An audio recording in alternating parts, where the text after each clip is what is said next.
for Nsem-Pii will honor more, now Nsem so it is. Utie, now share on my YouTube channel. Be the first to know Nsem-Pii TV. Kwaba Adeba Nsem-Pii TV platform so. Yes, and yawada Justice Serwaa Botwe atnasi CCA the ongoing ambulance trial has resumed. Said ye enra ye be report to edema mo na said 2 days. The Chief Justice enya recuse ma me no say on so free case ne so as per allegations Arechi Jakpa eyediti am say on jinindi enti anhwe yie na otrana sem no so kawia na ono Jakpa no ene ateforsen anhwe yie na Nsawam prisons ena omo ekwakowie. And the trial judge has resumed sitting on the case. Now be the first to know Nsem-Pii TV Yensaka live updates of day 4 of cross-examination at the state represented by the Office of the Attorney General and Minister for Justice and also Director of Public Prosecutions Omugusua Omwachi Richard Jakpa Edinashe docket in the Mua Ye Busano questions left, right, center. And then Omo Etna say all lawyers for various parties etna say no you will say chiefs from central region. Yes, chiefs from central region etutuntuma. Yes, omo chinyesi omo so omo bawura court to them ho na central fu ho busa omo say dia no ma be court ho no omo say Dr. Kesel Atoforsen no ye minority leader in this case then na oye deputy finance minister nti and omo ba be piem court ho ondo mani munyam ebeta na chi fa solidarity said ye be ya judge no ebetimi ahwe o manim ne ho mburu bi o ha wohu Atoforsen nenso no said ye mra ne tie no saa na ba ko wi. Now the first item on a cross examination also and it's a Godfred Yeboadame has resumed cross examination. Yes, it said previously Alfred Yeboah Deputy Attorney General Neshasiye Director of Public Prosecutions Yvonne Atakra Obobita Ebisumu and the learned, the venerable, the wonder kid of an Attorney General Godfred Yeboadame and an Richard Jakpa AD Abanaba El Court. Now Justice Serwaa Botwe the ruling be aba and ye court. Now ruling ni efade ho. The Office of the Attorney General and or more supplementary evidence for from assign ebedan court ne. Now evidence how the bedan court no was evidence that borders on Richard Jakpa kwanya ye fa so eyi nadi every Ghana Armed Forces. Yes, kwanya Richard Jakpa every military ni mu ye be kai first day, second sitting of cross-examination, and ye shall see Busa Jakpa say a day and now free military nima, you say military the free man, you retire with your rank, but on we don't refer to you using your rank. Who could be near one who say go military, you were dear, young foul rank amwana. Richard Jakpa started with a lot of stories. Kaya or can't say ne papa can go Omuko yi Jerry John Rollins edini free fiase ema ne be stage 1979 ku and 31st December 1981 ku no okanya kasena ne fada eka PNDC cadets no ho echirechiremu abechiremu se ono Richard Jakpa no nsem omo kafa no ho say in a free military as a result of insubordination no enya no kre now no he has evidence to the effect to say oh military nim no he was one of the top marksmen a basi yen tutu from distance and the results echire. And so the Office of the Attorney General provided evidence Richard Jakpa failed his military exams and on more than 2 occasions and and then the letter to the effect was when the then Chief of Defense Staff Dr. Adokufo, former President Joachim man order say on free honomo enko ifufro Jakpa say on die on free honomo nko.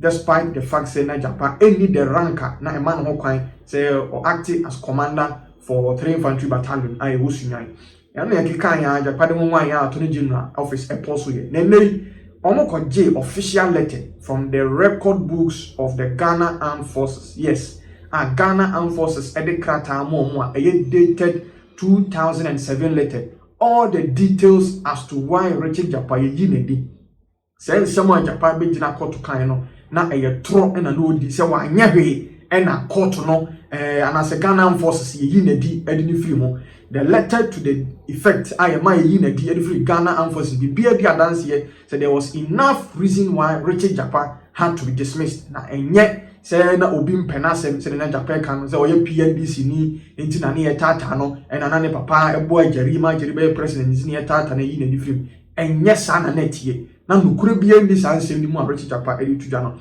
now the High Court a trial judge, Court of Appeal judge, Justice Serwaa Botwe, rejected a objections.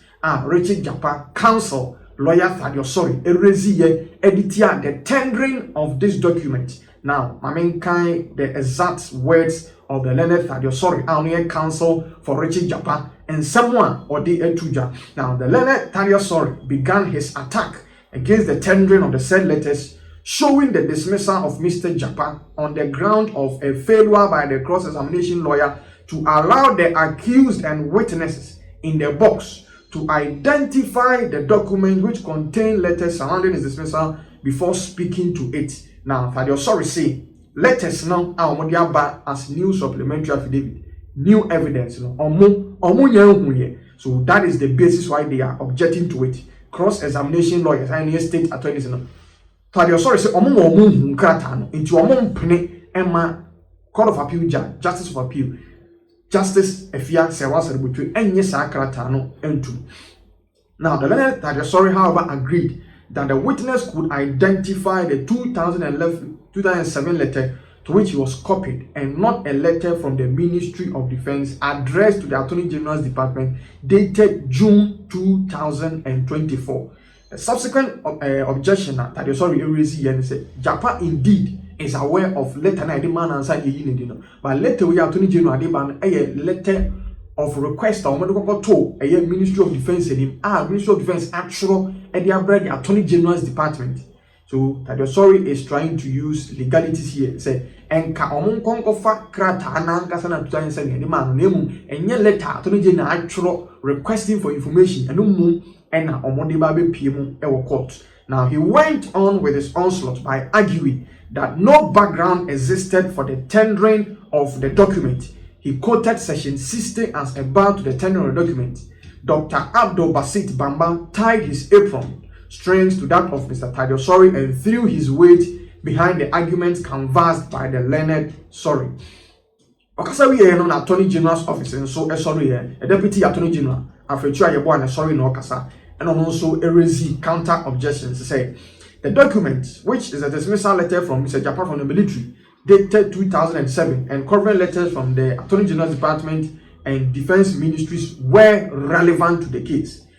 Afretua yebo, Deputy Attorney General argued that the document relates to his dismissal and said that same went to his character.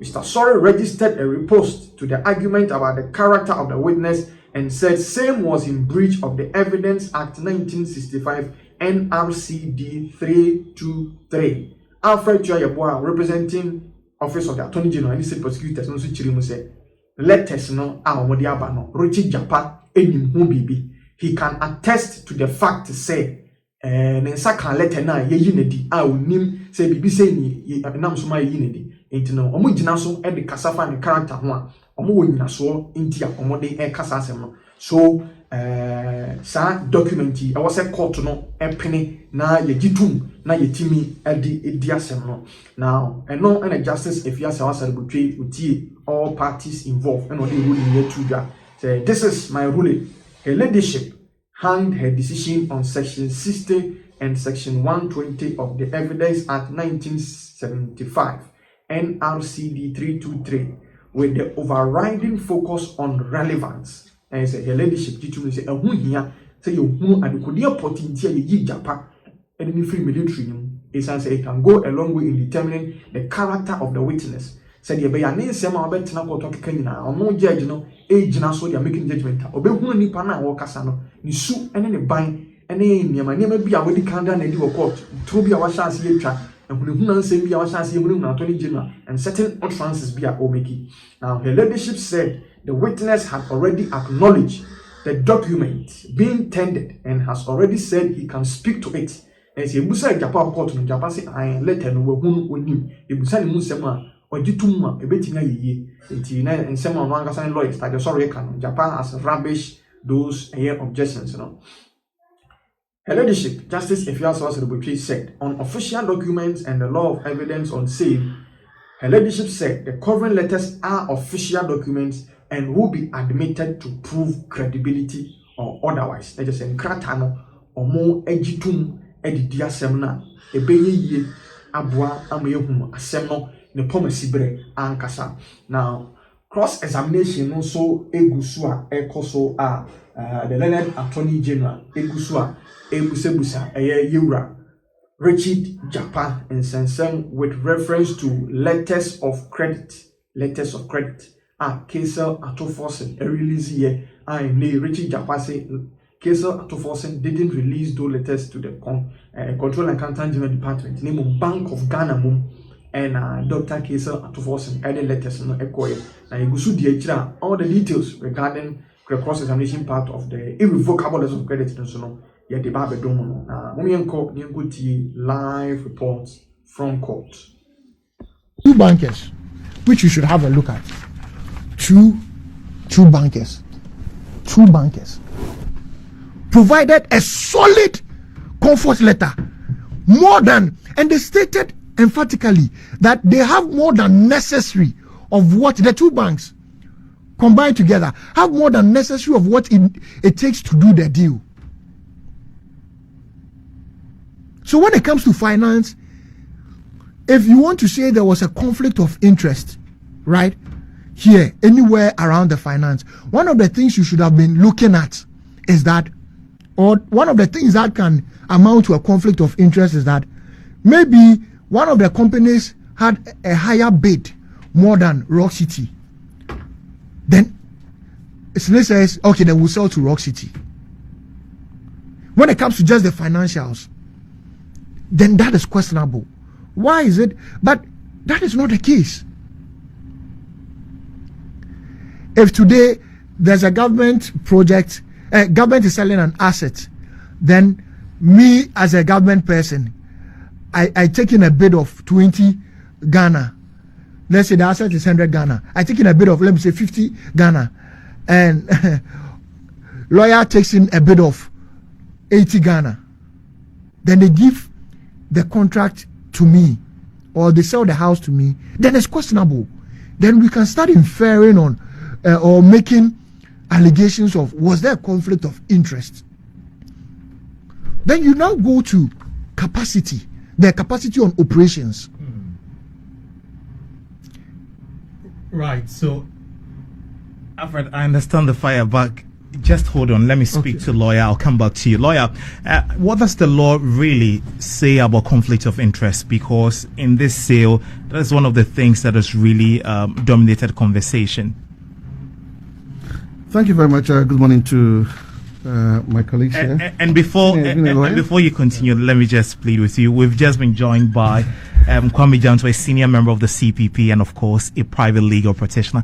Kwame, good to see you and good morning to you. Good morning. I haven't seen you in a while, eh? I know you haven't been looking for me. How is life treating you? Very well. Thank you very much for asking. Good. Very good. I haven't been looking for you. I'm senior. You should be looking for me and bringing me Salah and all those kind of things. Salah. I will. But you're well. That's the most important thing. So first wake up in the morning, you're breathing. Yeah. The most important thing. Right. Nothing else is important. All shall pass. He's a very all this shall pass. That's my uncle. He's a very prayerful man. Do you have to reveal that? Eh? Right. So let me come back to you, Alexander Alban. Alexander, I was asking you how the law comes in on conflict of interest. Thank you very much. For our purposes, let me start from Article 284, which talks about conflict of interest. But this is within the public space. That's a public officer. Yeah. But it's a concept that is not only limited to the public space. Even within the corporate world, right? There is the need that we don't put people in places where their duties are likely to be conflicted with their personal interests. And so if you take the Companies Act too, that same thing is stated there. But for our purposes, let me state that Article 284 states that a public officer shall not put himself in a position where his personal interest conflicts or is likely to conflict with the performance of the functions of his office. Right? So we have to isolate the various elements in this definition or in this injunction that is placed on public officers. And I say that it holds true also for even private businesses, private associations, private organizations. Good. So because this constitution, of course, is for the guidance of public officers in their dealings with the citizenry. That is why it is stated this way. Good. So when we say personal interests, and when we say performance of the functions of his office, we have to look at these two. Right? Now, what is the performance of the functions of the duties of Mr. Brian Achampong as a member of parliament, as a minister, right? To the extent that you take it globally, that he is a member of a government, and it is the government as an entity that has the duty of managing the affairs of the state, you are likely to quickly jump into the conclusion that, oh, then once he's a member of the government, and it's the government that is having some kind of responsibility for the running of these state-owned businesses, then to that extent, he may have placed himself in a position where his performance of his duties or functions of his office is likely to be conflicted with his personal interest. But that would be stretching it beyond acceptable limits. It will be so absurd if we are just taking it that way. Otherwise, no government official can enter into any business if we take it from that point. Right? Now, his function is that he is a great minister. You must bring policy that would assist the government as far as agric is concerned and all that. But of course, it is not in isolation. You do that in conjunction with all other things that government is supposed to do so that holistically we develop. Okay. Now, Rock City as an entity, of course, we have what you call beneficial ownership, beneficial interests. So to that extent, we would say Rock City is Mr. Brian Achampong. We should not run away from that because of the need these days even to make full disclosure of who the beneficial owner or who has the beneficial interest in any entity. And so for those who try as much as possible to make fetish out of the issue of, Rock City is different from Mr. Brian Achampong and all that, I don't want us to even go there, right? Because beneficially, he is Rock City and Rock City is him. So to that extent, if they even interchange Rock City with him, I have no problem, right? Because of the beneficial ownership. So we should not try to be too legalese by saying that, Rock City is a separate legal entity from the corporators. And here, the biggest corporator is him, especially when he is 100% shareholder. So to that extent, that argument, I would want us to put it aside. But has this got to a point where you say that there's conflict of interest? And I will say no. And I'm now going to explain. You see, those who are talking about conflict of interest also make the mistake of saying that the Constitution says, I've forgotten, in somewhere in under the legislature, that no minister shall engage in any profitable venture without the authorization of the Speaker of Parliament. And some of them were trying to use this to mean that he should not even be in any business in the first place. Article 78. Yes, that's Article 78. Yeah. If you can even read it for me. Then let me explain to people, because people are just making a lot of funny interpretations to that. So, Article 78, Clause 3. A minister of state shall not hold any other office of profit or emolument.